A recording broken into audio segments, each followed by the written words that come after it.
Hello students, welcome to chemistry classes. आज के इस वीडियो में हम बात करेंगे एलिवेशन इन बॉइलिंग पॉइंट या क्वथनांक में उन्नयन की। तो आइए हम समझते हैं। इसके लिए हम क्या करते हैं, एक कंटेनर में प्योर सॉल्वेंट लेते हैं।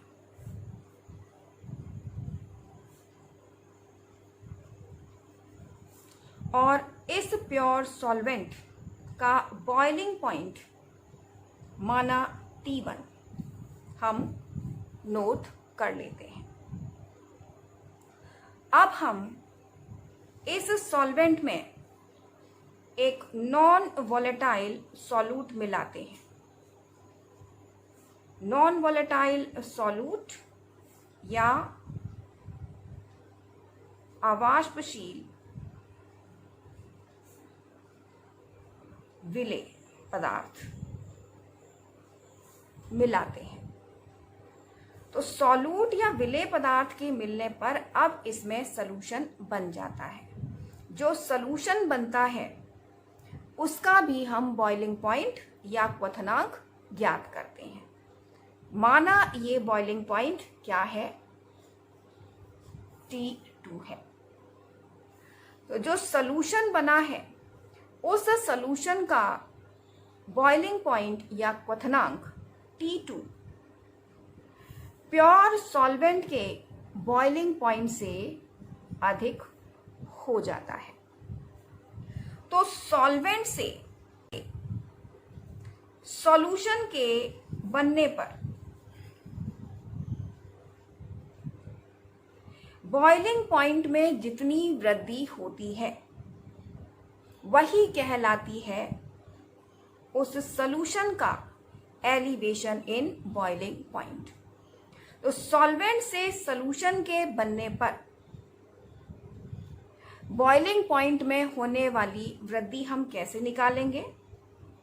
तब सॉल्यूशन के बॉइलिंग पॉइंट T2 में से माइनस कर देंगे सॉल्वेंट का boiling point T1 equal delta T।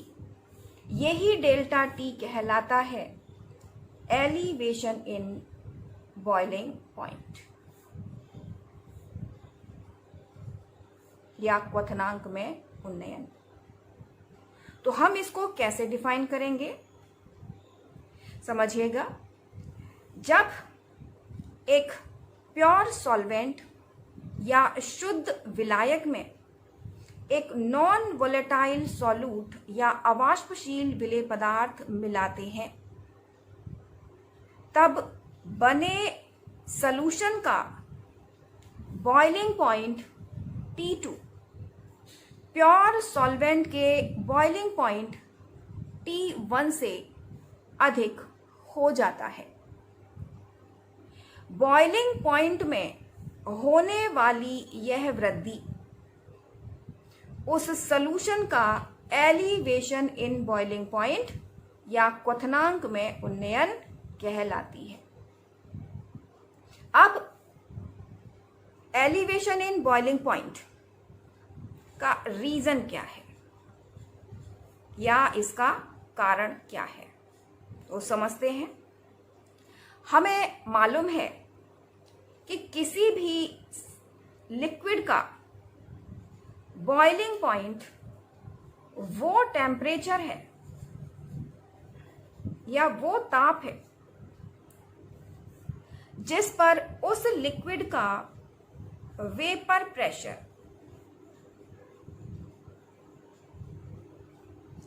Equal हो जाता है एटमॉस्फेरिक प्रेशर के। और एटमॉस्फेरिक प्रेशर होता है 1 एटमॉस्फेरिक या शॉर्ट फॉर्म में कह देते हैं 1 ATM, जिसे हिंदी में हम कहते हैं एक वायुमंडलीय।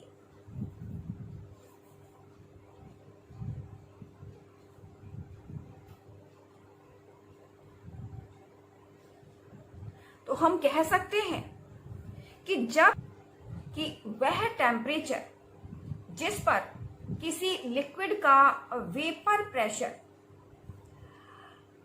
1 एटमॉस्फेरिक प्रेशर या एक वायुमंडलीय दाब के बराबर हो जाता है तो वह टेम्परेचर कहलाता है उसका बॉइलिंग पॉइंट या क्वथनांक। जब हम प्योर सॉल्वेंट में कोई भी नॉन वोलेटाइल सॉल्यूट मिलाते हैं तो ये हम समझ चुके हैं कि उस सॉल्यूशन का वेपर प्रेशर कम हो जाता है। सॉल्वेंट का वेपर प्रेशर ज़्यादा होता है, नॉन वोलेटाइल सॉल्यूट इसमें मिला देंगे तब जो सॉल्यूशन बनेगा उसका वेपर प्रेशर कम हो जाता है। क्यों कम हो जाता है? क्योंकि सरफेस पर उस कंडीशन में सॉल्यूट के मॉलिक्यूल्स भी आ जाते हैं जिससे वेपोराइज होने वाले सॉल्वेंट मॉलिक्यूल्स की संख्या कम हो जाती है। ये आप समझ चुके हैं लोअरिंग इन वेपर प्रेशर। तो वेपर प्रेशर कम हो जाने के कारण अब उस लिक्विड को और ज्यादा हीट करना पड़ेगा, क्योंकि वेपर प्रेशर जब कम हो जाएगा तो उस लिक्विड का वेपर प्रेशर एटमॉस्फेरिक प्रेशर के बराबर करने के लिए हमें उस लिक्विड को अधिक ताप पर या हाई टेम्परेचर पर हीट करना पड़ता है। इसीलिए सॉल्यूशन का बॉइलिंग पॉइंट प्योर सॉल्वेंट के बॉइलिंग पॉइंट से ज़्यादा हो जाता है। तो अब आपको समझ में आ गया होगा कि आखिर बॉइलिंग पॉइंट में एलिवेशन या क्वथनांक में उन्नयन क्यों होता है। एलिवेशन इन बॉइलिंग पॉइंट का कारण समझने पर हमें एक बात समझ में आती है कि एलिवेशन इन बॉइलिंग पॉइंट या डेल्टा टी डायरेक्टली प्रोपोर्शनल होता है लोअरिंग ऑफ वेपर प्रेशर के। क्योंकि हमने अभी रीजन में यह समझा था कि सॉल्यूशन के बनने पर वेपर प्रेशर कम होता है, जिसके कारण सॉल्यूशन को ज़्यादा हीट करना पड़ता है जिससे कि उसका वेपर प्रेशर एटमॉस्फेरिक प्रेशर के बराबर हो जाए। तो हम ये कह सकते हैं कि lowering of vapour pressure delta P जितना ज़्यादा होगा या वेपर प्रेशर में कमी जितनी ज़्यादा होगी, एलिवेशन इन बॉइलिंग पॉइंट क्वथनांक में उन्नयन उतना ही ज़्यादा होगा। एलिवेशन इन बॉइलिंग पॉइंट, क्योंकि बॉइलिंग पॉइंट में एलिवेशन है तो डेल्टा टी बॉइलिंग पॉइंट का बी हम यहाँ पर शो करते हैं, यानी कि एलिवेशन इन बॉइलिंग पॉइंट को एक सिंबल देते हैं डेल्टा टी बी। तब delta T b is proportional to delta p. But हम ये पहले पढ़ चुके हैं, समझ चुके हैं कि डेल्टा पी इक्वल होता है x b into p not a. अब एक्स बी क्या है? तो हम ये कह सकते हैं कि जो नॉन वोलेटाइल सॉल्यूट है उसका ये मोलर फ्रैक्शन है, यानी एक्स बी इक्वल है mole fraction of non volatile solute.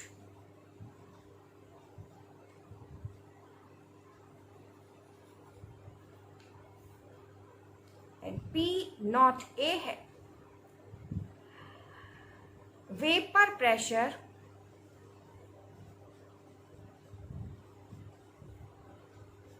Of solvent A in pure state.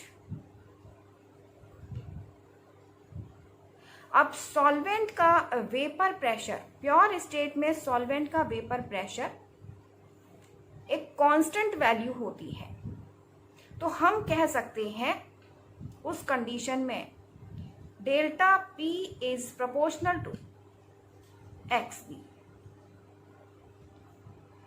Delta p proportional to x b है और यहां पर delta T b is proportional to delta p. तब इन दोनों रिलेशन को मिलाकर हम क्या लिख सकते हैं? यहां delta T b is proportional to x B.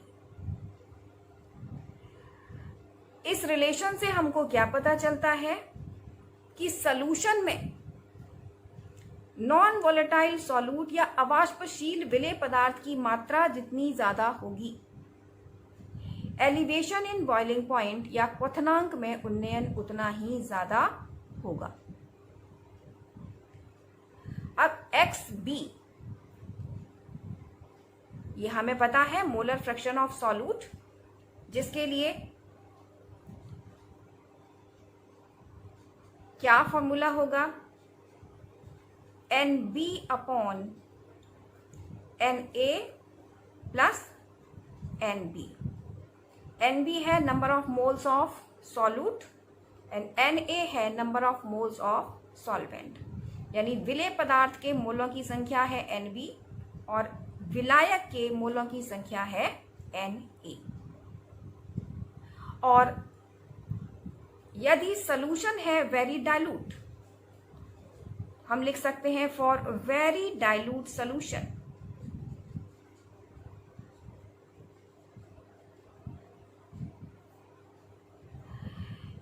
Na के कंपैरिजन में Nb को नेग्लेक्टेड मान लिया जाता है क्योंकि ये वैल्यू बहुत कम होती है। यानी हम कह सकते हैं Na is much greater than Nb। तब Nb को नेग्लेक्टेड मान लें हैं कंपैरिजन में, तो Xb इक्वल क्या हो जाएगा? Xb इक्वल हो जाता है NB अपॉन Na और Na इक्वल होता है WA upon MA and NB equal होता है WB अपॉन MB। ये पहले भी आप पढ़ चुके हैं, ये हम समझा चुके हैं आपको। Mass of solvent WA and molecular mass of solvent MA। WB equal mass of solute, non volatile solute and MB equal molecular mass of non volatile solute या अवाष्पशील विलेय पदार्थ का अणुभार। ये वैल्यूज अगर हम इस इक्वेशन में रख दें तो क्या होगी equation? XB equal WB upon MB into MA upon W। ये जो XB की वैल्यू आई है, इस वैल्यू को हम इस इक्वेशन में रखते हैं। यहां इसको हमने माना नंबर 1, तब इस नंबर 1 इक्वेशन में हम XB की अगर वैल्यू रख देते हैं तो ये इक्वेशन क्या हो जाएगी? Delta TB is proportional to WB upon MB into MA upon WA। Proportional sign की जगह हम एक कांस्टेंट लिख सकते हैं। Delta TB equals to K into WB into MA upon MB into WA। अब इस रिलेशन में अगर हम देखें K कांस्टेंट है और MA यानी सॉल्वेंट का मॉलिक्यूलर मास, ये सॉल्वेंट का मॉलिक्यूलर मास हमेशा एक कांस्टेंट रहता है। तो इन दोनों कांस्टेंट की जगह हम एक कांस्टेंट ले लेते हैं, या हम कह सकते हैं स्मॉल k इंटू MA। इसकी जगह हम एक कांस्टेंट ले लेते हैं KB। तब इस इक्वेशन को हम कैसे लिख सकते हैं? डेल्टा टी बी इक्वल के B into W B upon M B into W A. अब यदि if W A equal 1000 gram and W B upon M B equal है 1 मोल, या हम कह सकते हैं कि यदि 1000 ग्राम सॉल्वेंट में नॉन वोलेटाइल सॉल्यूट का 1 मोल घुला हुआ है, तब ये वैल्यू 1 के इक्वल हो जाती है। यानी कि उस कंडीशन में इस वैल्यू की मोलैलिटी होगी 1, क्योंकि हम कहते हैं कि जब 1000 ग्राम सॉल्वेंट में किसी भी सॉल्यूट का 1 मोल डिसॉल्व होता है तो उस सॉल्यूशन की मोलैलिटी 1 हो जाती है। और जब सॉल्यूशन की मोलैलिटी 1 हो जाती है तो उस कंडीशन में डेल्टा टी बी इक्वल हो जाता है के बी। तो इन कंडीशंस में हमने यहां देखा डेल्टा टी बी इक्वल के बी, जहां के बी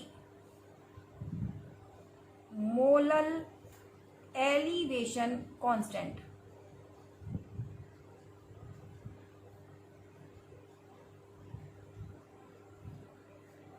या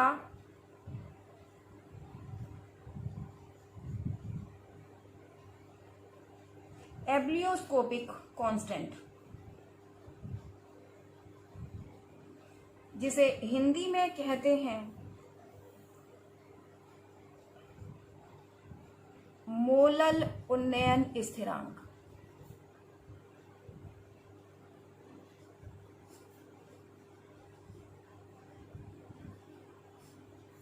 कहलाता है। अब मोलल एलिवेशन कांस्टेंट या मोलल उन्नयन स्थिरांक को इस आधार पर हम डिफाइन कर सकते हैं कि जब 1000 ग्राम सॉल्वेंट में 1 मोल नॉन वोलेटाइल सॉल्यूट या अवाष्पशील द्रव को मिलाया जाता है तो बने सॉल्यूशन के बॉइलिंग पॉइंट में एलिवेशन या क्वथनांक में उन्नयन मोलल एलिवेशन कांस्टेंट कहलाता है। अब यहां पर हमें डेल्टा टी बी इक्वल के बी वैल्यू मिल गई, जिससे हमने मोलल एलिवेशन कांस्टेंट को एक्सप्लेन कर दिया। अब इसी तरीके से हम एक और कंडीशन लेते हैं। यहां हमने माना कि 1000 ग्राम सॉल्वेंट में 1 मोल सॉल्यूट डिसॉल्व था, तब इस सॉल्यूशन की मोलैलिटी हुई थी 1। लेकिन यदि 1000 ग्राम सॉल्वेंट में स्मॉल m मोल सॉल्यूट सब्सटेंस डिसॉल्व किया जाए तो इस सॉल्यूशन की मोलैलिटी कितनी हो जाएगी? m। तो उस कंडीशन में हम इस वैल्यू की जगह पर स्मॉल m लिख सकते हैं, यानी मोलैलिटी m हो जाएगी। तब ये इक्वेशन क्या हो जाएगी? डेल्टा टी इक्वल के B into m, where m equal है molality.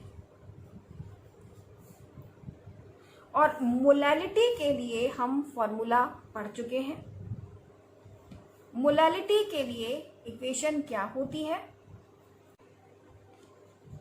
m equal mass of solute into 1000 upon molecular mass of solute into mass of solvent.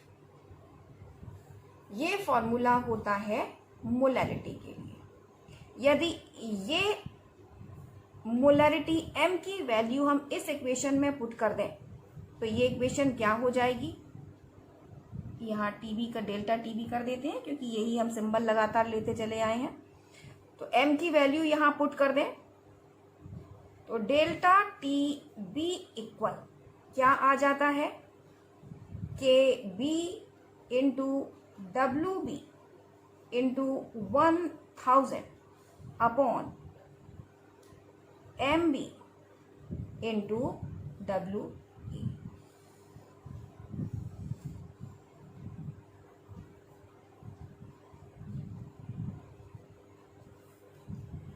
ये जो इक्वेशन है, ये इक्वेशन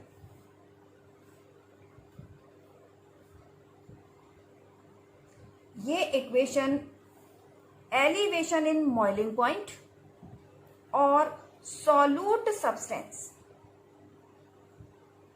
के मॉलिक्यूलर वेट के बीच रिलेशन को शो करती है।